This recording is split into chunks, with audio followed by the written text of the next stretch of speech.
Welcome to Advanced and Performance Driving. I'm Reg Local. This video is about automatic transmission. I've had loads of requests for this video, or for a video about automatic transmissions. Over the last 12-18 months I've had loads of emails and messages requesting a video about automatics. And that's because all the videos I've made so far, apart from the Tesla one, which is a different thing altogether, that's not an automatic, that's just got no transmission at all. But all the other videos I've made so far have been in manual cars. So today I've borrowed a car. I borrowed my dad's car actually. It's a Jaguar XE. I think it's a 2.2 litre diesel, this one. And it's fitted with the ZF 8-speed automatic gearbox, which you'll be familiar with if you've driven any modern Jaguar Land Rover products in the last probably 10 years, I would have thought. Or BMW. BMW use this gearbox an awful lot in a lot of their models. Alfa Romeo use it, quite a few other manufacturers. Very popular automatic gearbox. So let's set the scene to start with before I go into any details about how you drive an automatic.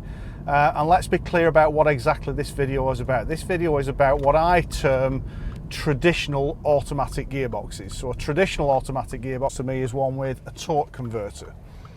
And without getting all technical, because this isn't a technical series of videos, this is how to use rather than how it works.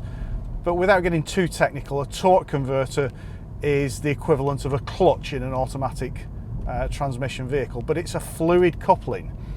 There are two, if you like, inverted dishes or plates with fins inside that come together, and when they're rotating at low speeds, they're full of fluid. When they're rotating at low speeds, that fluid is slushing around inside slowly, and it doesn't transfer from one dish to the other, if you like. One's on the engine side, one's on the transmission side.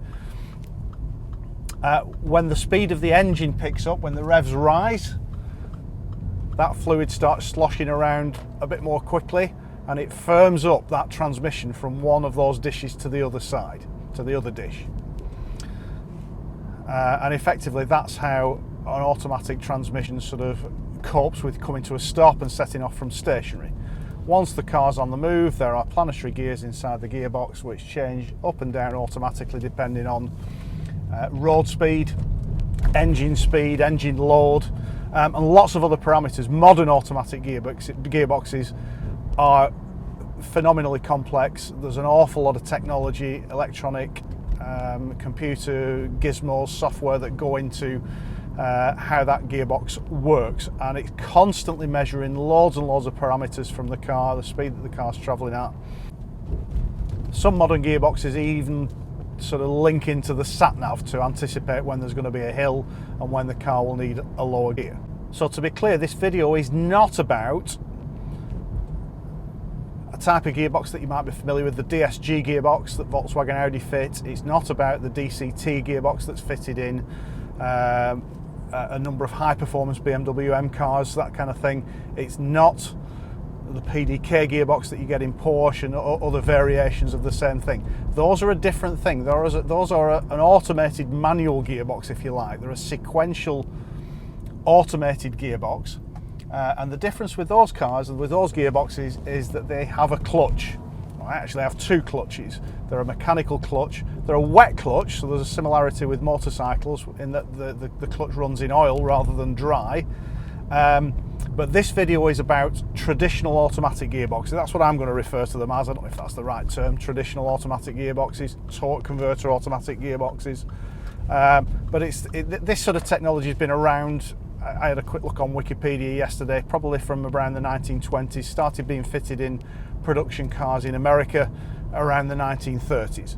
And if you were brought up in North America, in the USA, you'll be very familiar with automatic gearboxes. They're very popular over there. Over here in the UK, most of us are brought up on manual transmissions. Traditionally, automatic gearboxes were a little bit less efficient than manual gearboxes. You lost a little bit of performance, you lost a little bit of fuel economy. These days, that isn't really the case anymore. They are much more efficient, and that efficiency comes from the fact that they've generally got more ratios than you find in a manual gearbox. So the manual version of my car, the M135, the one that I've got, is a 6-speed manual gearbox. The automatic version uses this, the ZF 8-speed automatic. And having 8 gears, 8 forward speeds, allows the car to work more effectively, more efficiently, both for fuel economy and for performance as well. So I'll now split the rest of this video into two parts. The first part is basically how to use an automatic gearbox. So if you've never driven an automatic before, what do you do? How do you use it? How do you move the car from one place to another? That in very, very basic terms. And in the second part of the video, I'll have a look at how automatic gearboxes can be used in advanced driving. And there's absolutely no bar. This is a question I've been asked a few times. There is absolutely no bar to automatic gearboxes being used on an advanced driving course, an advanced driving test. They are just as acceptable as manual gearboxes, but the examiner at the end will want to see that you know how to use that gearbox properly. So we'll look at some of the different functions of the gearbox, we'll look at how that fits in with system and the system of car control, and hopefully that should answer any questions that you've got about automatics, how you use an automatic if you're doing IM or ROSPA or a police driving course or something like that. So let's look at the absolute basics of how you use an automatic gearbox. If you want to look at it in really basic terms, the first difference you'll notice when you get in the car is it's got two pedals, not three. There's no clutch pedal. Of course there's no clutch pedal, there's no clutch. So it's got an accelerator on the right and the brake on the left, and that's it. So if you want to know in very basic terms how to drive an automatic car, you press the pedal on the right and the car moves, and you press the pedal on the left and the car comes to a stop. Very, very simple. Can't be that simple though, can it? And you know me better than that. So let's come to a stop in this little lay-by, and we'll talk about the car's controls, how you use the gearbox, how we move it away from stationary, how we manoeuvre the car, etc. Okay, so you've got a driving licence, you can drive a manual car, but this is your first time driving an automatic car. What do you need to know? Well, the first thing you need to know is that in an automatic, you do everything from the brake pedal. I'll explain what I mean as we go along by that, but what that basically means in very, very simple terms, when you first get in the car, you get your seat adjusted, get yourself comfortable in the car, put your seatbelt on, and the first thing you should do is put your foot on the brake pedal. Squeeze the brake pedal and hold the car on the brake pedal. So we do that before we switch the car on, before we take it out of park, and before we put it into drive and get ready to move. I've put my right foot on the brake pedal. Is there anything wrong with putting your left foot on the brake pedal? Well, no, but left foot braking is a particular skill. And I would never advise you to just automatically start using your left foot on the brake the first time you drive an automatic, because your left foot is used to pressing the clutch. And the first thing that you do, and I'm sure many of you have experienced this, the first thing that you do is you put your foot on the brake pedal in the same way as you would press the clutch, which means bang, everything will go forward in the car and it feels like hitting a brick wall, because your left foot isn't trained to operate that brake pedal gently in the same way that your right foot is. You don't have that muscle memory. So I jump in the car and my right foot goes on the brake, and that holds the car stationary before I switch it on and before I start taking it out of park. Remember, park holds the car where it is, and we want a couple of methods of holding the car where it is. So it's park and handbrake, but if I take it out of park and put it into neutral, I've only got the handbrake holding the car. So I want my foot on the foot brake holding the car stationary. So I've got in the car, put my foot on the foot brake, and I'm going to start the car up. So in this car, the gear selector rises out of the centre console, and if I look down at the centre console, I can see, and actually on the dashboard as well, there's a P there, and P is illuminated on the gear selector. So P is park, and I want to drive the car, and I want to drive the car forwards out of this lay-by. So to drive the car, all I need to do is turn that rotary dial until it's in D for drive. And that's it, the car's ready to go now. I've got my foot on the foot brake. I know that the handbrake will release automatically when I start the car moving. And here's what I mean by doing everything off the brake pedal. Automatics do everything off the brake pedal. This is where there is quite often a difference between traditional automatics and semi-automatics, DCTs, DSG gearboxes, that kind of thing, is that those cars quite often don't have a creep function. This is called creep. You do everything off the brake pedal. So as soon as I release the brake pedal, the car just edges forward and it's edging forward. It's not rolling down the hill, it's actually driving forward. So there is a little bit of that fluid in the fluid coupling that's starting to connect and move the car forward just with the engine at tick over. Now when I press the brake a little bit more firmly, the car comes to a stop. The fluid's still sloshing around in that fluid coupling. There's no issues at all. But all the manoeuvring that I do in the car, if I edge forward, I do it off the brake pedal. If I want to manoeuvre backwards, and I'll just put it into reverse and reverse back a couple of feet in this lay-by. If I want to reverse, again, all I'm doing is lifting my foot off the brake pedal and the car's holding itself and then just creeping backwards very gently. So because we're on a hill, it needs a little bit of gas. So it's very gentle, very subtle. But to drive the car, I'm going to put it into D, and now we're going to set off and drive. And here's the next thing that feels a little bit odd the first time you drive an automatic, is your left hand's a little bit redundant really. There's nothing for you to do. You don't need to keep going down and changing gear. Best piece of advice with your left foot is there is a footrest, a clutch. It's not a clutch footrest because there's no clutch, but there is a footrest for your left foot. Put your left foot on that footrest and leave it there. And just leave it there and do everything with your right foot. In my experience, it's the easiest and best way to drive an automatic car. If you want to do left foot braking, I'm not going to fall out with you over that, and I've had some really good left foot brakers sat next to me in the past and demonstrated it really well to me. My preference is to drive with the right foot, so that's the way I'm going to do it.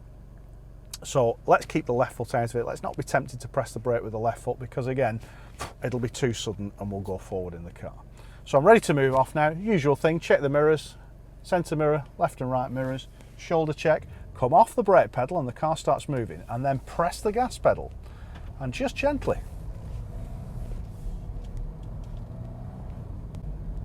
And here's the beauty of automatics. It's so wonderfully easy.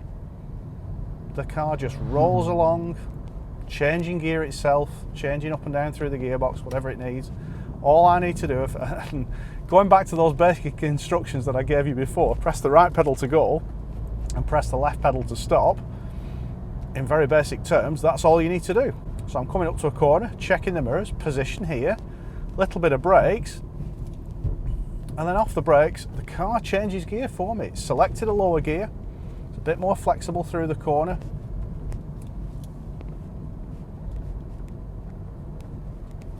There you go. Now there might be times when you might want to select a gear yourself, and I'll have a look at it in a bit more detail in the advanced driving section of this video. But those of you familiar with older fashioned automatic gearboxes will be aware of what's called a kickdown function. Years ago it used to be a switch underneath the accelerator pedal. These days the electronics pick up the fact that if I press the accelerator firmly, I want maximum acceleration. And what the car does is it changes down to a more flexible gear automatically. I keep using that word automatically, but suits an automatic gearbox video, doesn't it? So I'm here at a junction, coming to a stop. Just leave it in D, pick up the accelerator when I'm ready to go, and away we go. Now again, traditionally automatics tended to suit larger cars with torquier engines. Cars that you buy, not really to throw around and be a sports car, but cars that you buy to waft around in and to roll along very gently in. These days they're much more popular in smaller cars as well. So this is, I suppose this car's about the size of a 3 Series BMW. I don't even think Jaguar make a manual in there. You can correct me if I'm wrong, but I don't even think Jaguar offer a manual gearbox in this car. I know the BMW 5 Series, you can't buy that with a manual gearbox anymore. I'm tempted to think that even the 3 Series, the latest 3 Series, doesn't have a manual option in it anymore. So they're getting more and more popular. And you can see why. You know, if I'll let you into a secret. Most people aren't like you and me and like driving. Most people just want to get in the car and move from one place to another. And an automatic is a very, very nice way to do it. Very nice way to waft along, less to do, there's less faffing about with clutch. You can't stall it. You cannot stall an automatic. I've had a go, believe me, you can't stall an automatic. So I've got red traffic lights up ahead. I'm going to turn right at those traffic lights. So I'm checking the mirrors, I'm going to put a signal on. Leave the car in D. I don't need to do anything. I'm on the brakes. So here's the next question. What do we do when we come to a stop? Because in a manual car, if we're going to be stopped for any length of time, we go handbrake and neutral. Well, this is where modern gearboxes sort of differ from the old style way. So when I did my original police advanced driving course back in 1995, there was automatic elements to the test. You did 2 final drives. You did a drive in a manual car and a drive in an automatic car. And the automatic in those days was a Vauxhall Amiga, if you remember those. So it had a fairly basic, I think it was a 4 or 5 speed automatic gearbox in it. And the instruction from the instructors in those days was when you come to a stop, leave the car in drive, keep your foot on the foot brake and put the handbrake on. So you've still got 2 methods of holding the car stationary. These days there's a few bits of issues with that. Some people don't like to leave the brakes on when they're stationary at a junction, because modern brake lights are much brighter than they used to be. They are dazzling really, especially when it's dark and wet. If you've been behind a modern Volvo or Mercedes recently, the driver keeps the foot on the foot brake. It can be quite dazzling really, and you need to look away rather than look at the car in front. So my preference isn't to show brake lights. In this car, you come to a stop, you can put the handbrake on and leave it in drive. And if you do that, the car holds itself very nicely and it doesn't put the brake lights on. But what you need to do is be familiar with your own vehicle. You need to read the manual, you need to read the owner's manual and see what it advises. So modern Mercedes have a sort of hold function where you come to a stop, leave it in drive, and when you've stopped, you push the brake pedal harder and then release it, and then that holds the car on the parking brake, holds the brakes on in the car, so it's not going to roll away. I suspect, however, that it does leave the brake lights on as well at the same time. So sometimes you can't get around those functions that have been designed into the car. Should you go handbrake and neutral? I would tend to leave it in D all the time, leave it in drive. You're not doing any harm to the car by doing that. And then around that, either use the parking brake or keep your foot on the foot brake. There is actually no harm in keeping your foot on the foot brake when you're stationary with it in drive, apart from the fact that you might be dazzling people behind. So the choice is yours really. People ask me, when we talk about advanced car tests, what do I expect as an examiner people to do?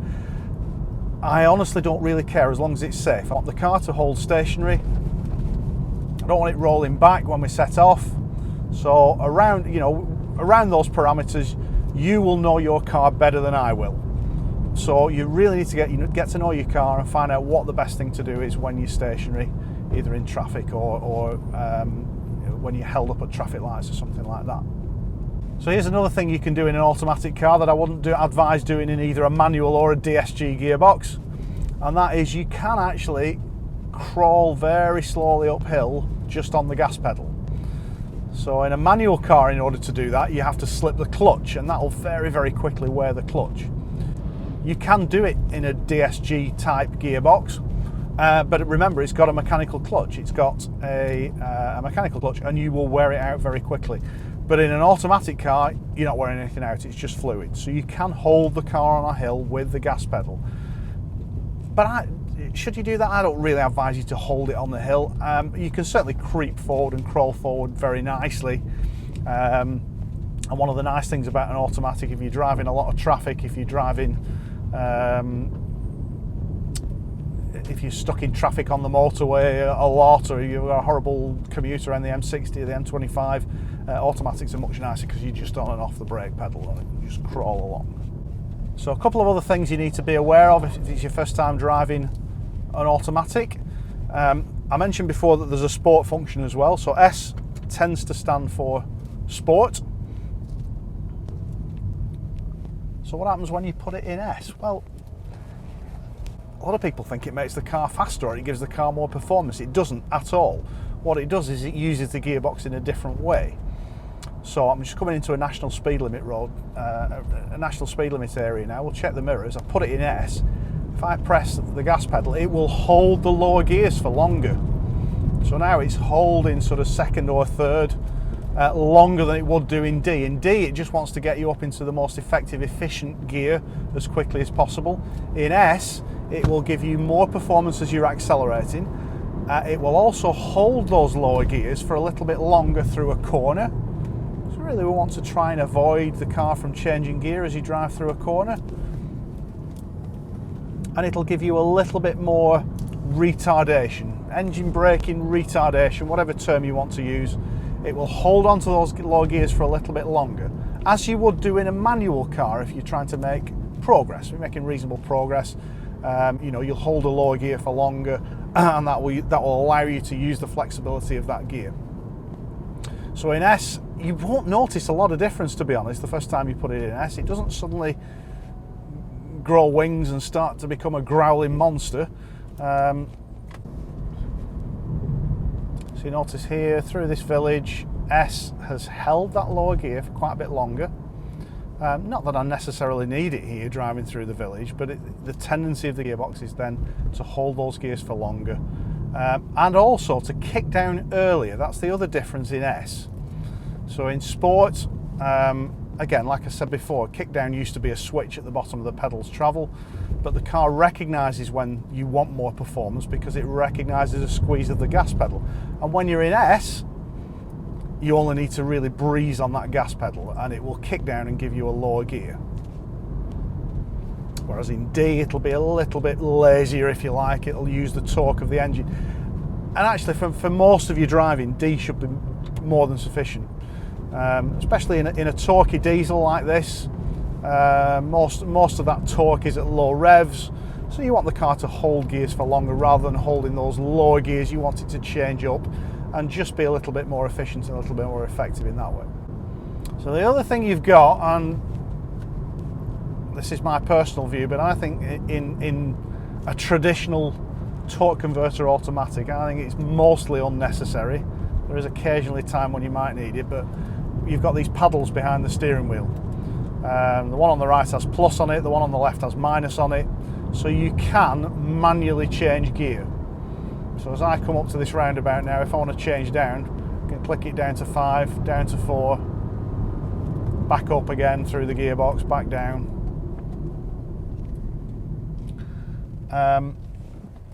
To be honest, I don't think this type of car with this type of gearbox really suits being driven on the manual mode. I'm changing gear myself now by clicking up and down through the paddles. Occasionally you might want to hold a gear yourself. So if, for instance, you're driving through a series of bends, you might want to hold third gear or hold fourth gear rather than have the car changing up and down through the gearbox for you. That's just to avoid the car changing gear mid-corner or just surprising you with a gear change. Also, if you're planning an overtake, you might want to hold the car in a flexible gear. So the car's reverted now. After a few seconds or a minute, half a minute or whatever, it reverts to drive. So when the car's in drive, it's going to be in 7th or 8th gear at the moment driving along here, because that's most efficient, it's getting the best fuel economy, etc, etc. But if I'm following another vehicle and I want to overtake it, I might not want that delay of the kick down, of waiting for the kick down. So in that case, I might just click down a couple of gears, 2 or 3 gears on the paddles, and prepare the car for the overtake. That way then I can hold that flexible gear right through the overtake,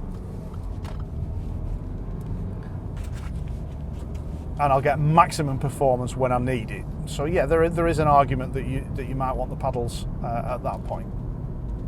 Other than that, 99% of the time when you're driving the car, leave it in D, put it in S if you're going to drive it in a little bit more of a spirited manner, or if you prefer that function. I remember I had a Mercedes once, and in D, in normal drive, it always used to set off in 2nd gear, so it always felt really sluggish when you set off from stationary. But if you put it into S, it would always set off in 1st gear. So I tended to drive it in S all the time, because particularly when you're driving around the city, around the town, you always want a little bit more punch out of junctions. You want to get the car moving. So in very basic terms then, that is how you drive an automatic car. Right pedal for go, left pedal for stop, D for drive, S for sport. So the next question is, how does advanced driving fit in? How do the principles of advanced driving fit in with a traditional automatic gearbox? How does the system of car control fit into the use of this gearbox? Well, let's pull over in a little lay-by again. We'll just have a quick chat about that. I'll talk you through the principles and then we'll go and give you a little demonstration. So let's have a quick think about the system of car control and how does the system of car control fit in with an automatic car. So if you've read Roadcraft or if you looked at my previous videos, you'll know that there are 5 phases. Well, there's one information phase and 4 action phases for the system of car control: information, position, speed, gear and acceleration. So the question mark is about the gear phase, and I'll talk you through the sort of mistakes that people make with automatic gearboxes as well, because what you've got to remember is there's still a gear phase. The car still needs to select the gear. So the biggest fault that I see with people on advanced driving test or when they come to me for tuition with automatic cars, the biggest fault that I see is that they don't consider the need for a gear phase. So say we're driving up to a roundabout, for instance, they'll look at the sign for the roundabout, they'll take that information in, they'll get the position correct if we're turning right over towards the offside. Then something goes wrong at the speed phase, and it's taken me a while to work out what it is that's going wrong, but it's an element that I call linear braking. And linear braking is where you brake. Now that's my term, by the way, you won't find that in any textbooks, but linear braking is where you just carry your braking right up to the hazard. So you'll see people come onto the brakes and then they'll just hold the brakes at a set position. And what they've done is, in their mind, they've calculated just how much they need to press the brakes to get the speed correct at the hazard. And then when we get to the hazard, just as we're about to cross the giveaway line at the roundabout, if it's clear to go, they'll come off the brakes and then transfer onto the accelerator pedal. But that's too late, because we don't want our speed right at the hazard. If you were driving a manual car, you want your speed right 2, 3, 4 car lengths before you get to the hazard, because you need time to get the gear. And the automatic car is exactly the same. We need to give the car time to get the gear. And not only do we want to give the car time to get the gear, we want the other benefit that we get from having that pause between coming off the brakes and moving onto the accelerator. And that is that when you come off the brakes, the weight settles rearwards, and we prepare the car for the acceleration phase. And in an automatic, one of the things you'll notice when you drive an automatic for the first time is there's a delay in everything. You press the gas pedal and there's just a bit of a delay before it picks up. You press it to kick down, and there's a bit of a delay before it gets that lower gear. It's not like in a manual where you can select it beforehand and you get that gear, that early gear, ready to accelerate. So if you carry your braking in an automatic right up to a hazard, then come off the brakes as you're steering into the roundabout and then go onto the gas, you're late. You're too late. You haven't given the car time to get the gear, and more importantly, you haven't allowed the car time to settle off the brakes, so the weight to start going back, so that you can then start to accelerate. So you want that combination of the gear engaged, ready to go, and the car settled on its rear springs, ready to accelerate. So the biggest thing I can tell you about driving an automatic car to the system is, just imagine you're driving a manual. Just imagine you need time to get the gear. So what we'll do is, we'll have a little drive along here now, and I'll give you a demonstration of how that works in principle through corners. So remember, it's the same for corners. If we've got a corner coming up and we've assessed the limit point, and we'll get our speed right on the brakes. Don't carry your brakes right up to the corner, because then there's going to be a delay between you pressing the accelerator pedal and the car picking up drive through the torque converter, through the automatic gearbox. We want the speed correct just a little bit before the corner, and we want to be on the gas just as you start to turn the wheel. We want the car driving through the corner. Remember, we drive through corners, we don't decelerate through corners. So let's go and have a look at a little bit of that in action. So again, mirrors. I'll just do this in drive. I'm not doing it in sport. We're not trying to set any records or anything. Just going to drive at normal road speeds, reasonably progressively, but nothing silly. And let's see how I fit the system in around an automatic gearbox. So just as we come into the national speed limit, I've squeezed the gas pedal a little bit more. The car has kicked down into a lower gear and given me a little bit more performance as we leave the village. So as we crest this hill, I'm off the gas. I'm not braking for this corner, my speed's okay, and I'm squeezing the gas very gently. and then extending my view into the distance, looking across the top of the hedges, I can see that there's some chevron boards and there's a road, the road's bending round to the right. So I'm positioning near side on the brakes there, off the brakes here before we get to the corner, picking up the gas pedal so that the car is driving through the corner. I am not carrying my braking into the corner. It's a really common mistake that people make with automatic cars. So let's go down to this series of roundabouts now. Let's have a look at how we apply the system of car control just through a series of very straightforward junctions. So the first roundabout that we're going to come up to down here, drop down into a 30 limit, and we're going to turn right. We're going to take the second exit right. And I'm going to demonstrate the mistake that people tend to make when they drive automatics. So we'll get it down to 30 for the 30 limit, and we'll roll forward. I'm going to turn right at this junction. I am going to put a signal on, just in case there's anything comes into view. And then what people do is they cover the brakes, and they brake, and they brake, and they brake, right up to the roundabout, right up to the roundabout. And then when they pick the accelerator up, it's too late, and the car's a little bit sluggish, it's not prepared for it. And the car tends to wash its way around the roundabout. It tends to sort of just lurch around in a fairly uninspiring way. So we'll do a right turn here, and then I'll talk you through system at the roundabouts that we're going to drive through. But for this right turn, information, position, speed, and then off the brakes early. Let the car get the gear and accelerate into the junction. There's the crucial thing. Let the car get the gear. So at the next roundabout, I'm going to turn left. So I'm checking the mirrors. I'm going to put a left signal on in case anybody comes into view. Position towards the near side. I'm on the speed phase now. Now I'm squeezing the brakes a bit more, planning to stop, but looking to go. Off the brakes now, and then accelerate. So you notice we're off the brakes 2 or 3 car lengths maybe before we get to that junction, once we can see it's clear to go. At the next roundabout, I'm going to turn left. I can already see the sign for the roundabout, the warning sign, and I can see the route board just hidden behind the trees there. We're going to go left first exit, so I'm checking the mirrors. Once I'm past this junction on the left, I'm going to put a left signal on. Position's going to be near side. I'm on the speed phase now on the brakes, squeezing the brakes, looking to the right. There's nothing coming. I'm off the brakes nice and early and picking up the gas so that the car is accelerating as we drive into the roundabout. We're not carrying the brakes right up to the roundabout. We're not lurching into the roundabout while the car's uncertain about what gear to be in or where the weight's going to be. The car knows what I want from it. I'm working with it. So at the next roundabout, I'm going to turn right. I'm checking the mirrors. I'll put a signal on once we've passed this junction on the right.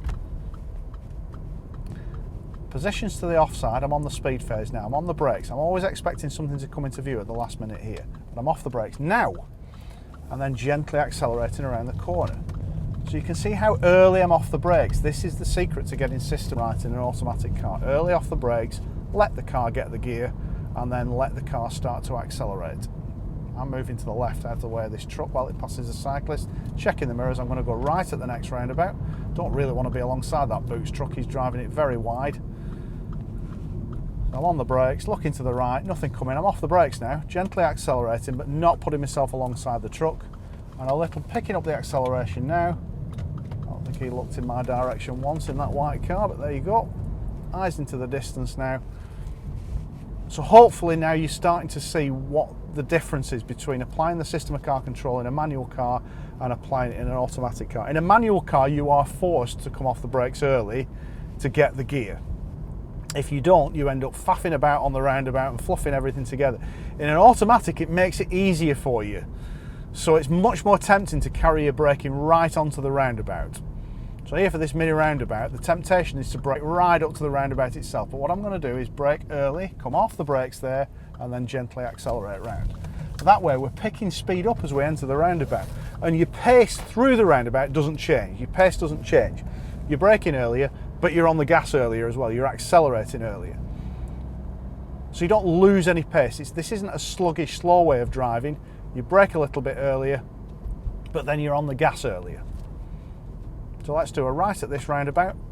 Position, speed, off the brakes there, and pick the acceleration up. And you can feel the drive kick in. It's like that point where you just lift the clutch up and pick the gas up. You can feel the car starting to drive as soon as you press the gas.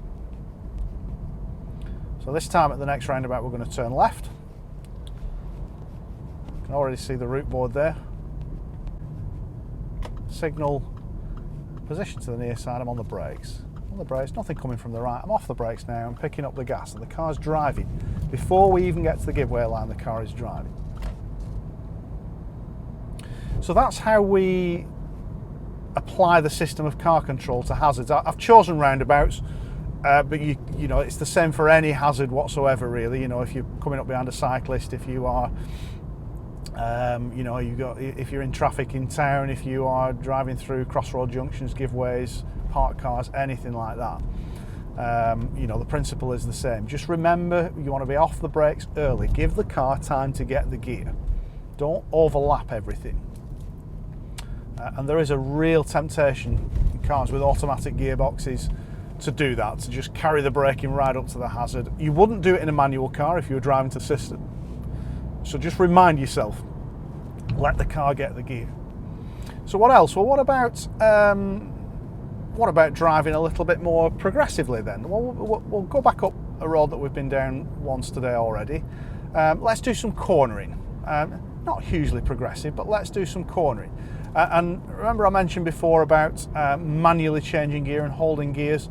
I'll show you the benefit of that. And I'll use the paddles on the steering wheel to change up and down the gears a little bit. But it's not really about changing up and down through the gears. It's more about holding gears where you need them. And the benefit here in holding these gears is that you don't get the car changing gear halfway around a corner. So if you were driving a manual car, you wouldn't want to change gear halfway around the corner. Remember, we want to keep the car balanced through the corner. We want to keep consistent acceleration through the corner so the car is as settled as possible. We want to be on the gas. We want the car driving in a nice flexible gear. Now you can use these paddles in D or in S. I'll just leave it in D. And the other thing to remember is if you don't do anything with these gearboxes, after about 20 seconds, 30 seconds or whatever, it will revert to D. It'll revert to being fully automatic again. And you'll see that on the dashboard, or I can see it on the dashboard where you get the D on the dashboard rather than the gear number. So what I'm going to do now is I'll use kick down to start with to get the car moving up towards that first left-hander.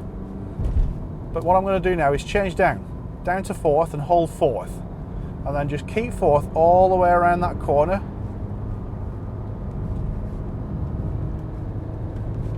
And then up to fifth. So holding fourth around that corner has given me the flexibility that I want, but without the risk of it changing up unexpectedly. So I'm off the gas now.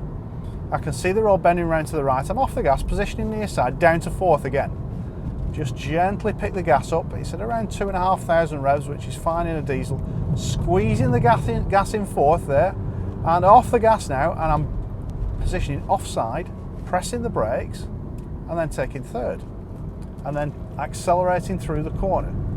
So I'm actually sort of doing it in the way that you would do in a manual gearbox now. Brakes, coming off the brakes, getting the gear, and then accelerating. Now if this BMW continues right through the village, we might get an opportunity to look at how we would overtake using the manual function of the gearbox. Catch up with him now. And I'm going to hold fourth now. Looking up to the top of the hill, there's nothing coming. And holding fourth gives me immediate punch into that overtake. And then up to fifth as we come in and complete the overtake, not a problem at all. So looking at the corner up ahead now, I'm going to position near side, a little bit of brakes. I'm going to go down 2 gears, fourth, third. Squeeze the gas now.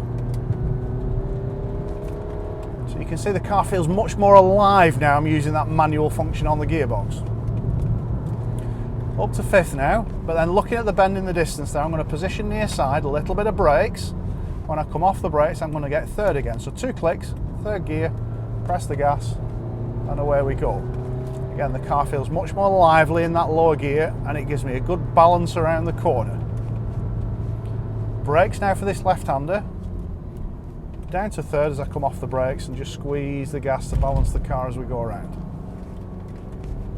So that's how I would use the manual function. Now, to give you an example of how an examiner thinks about automatic gearboxes, the view I give, I mean, I test for the IAM, and there's 2 levels of pass for the IAM. One is a pass and one is a first. And to get a first, you've got to do pretty well. I don't give many firsts out. It's got to be a really good drive first. But if you are aiming to get a pass at advanced level, and that's what you're looking to achieve, then put the car in D at the start of the drive and leave it there. Drive it nice and safely and just leave it in D. If you want to first, though, I'm going to need to see that you've got a good understanding of the different functions of your gearbox. So one of the advantages of using this manual hold, for instance, is just to give you a little bit more retardation when you're going downhill, maybe in a 30 limit. You want that additional retardation. So if I see somebody then just click the paddles, hold that gear on the downhill, I can see that they've got a good understanding of how that gearbox works and how that car works. You don't have to do that, but if you want to get a first, I need to see that you've got a good understanding of all the functions of that gearbox. A lot of people ask me whether I prefer manual or automatic gearboxes. As with most of my answers to most of those kind of questions, the answer starts with it depends, and it depends very much on the car.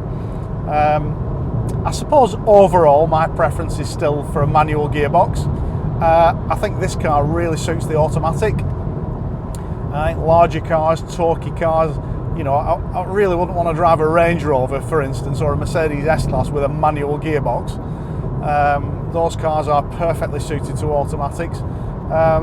Smaller cars, smaller hatchback, sports cars, my preference, even though those gearboxes these days are extremely good, my personal preference is still for a manual gearbox, but that's not a criticism of anybody who chooses the automatic or the semi-automatic option. That's just my personal preference. So that's automatic gearboxes, traditional automatic gearboxes with a torque converter. I am going to do another video a little bit later on this year about the other type of automatics, DSG, DCT, whatever you want to call them, these dual clutch transmissions. And I've got quite an interesting car lined up to do that video in. So if you've enjoyed this video, don't forget to subscribe to the channel, press the notifications button as well, a little bell. You get an email every time I upload a video. We've got the India trip coming up in a week or so. So hopefully later on in September I should have some really interesting videos about driving in India, driving in the Himalayas, driving in the madness of Delhi, off-road driving, all that kind of stuff, high altitude. Should be quite entertaining as well. Don't forget to go and have a look at the website as well, regilocal.com, loads more information there about advanced and performance driving. And give us a follow on Twitter as well, @regilocal. But thanks for watching, and we'll see you next time.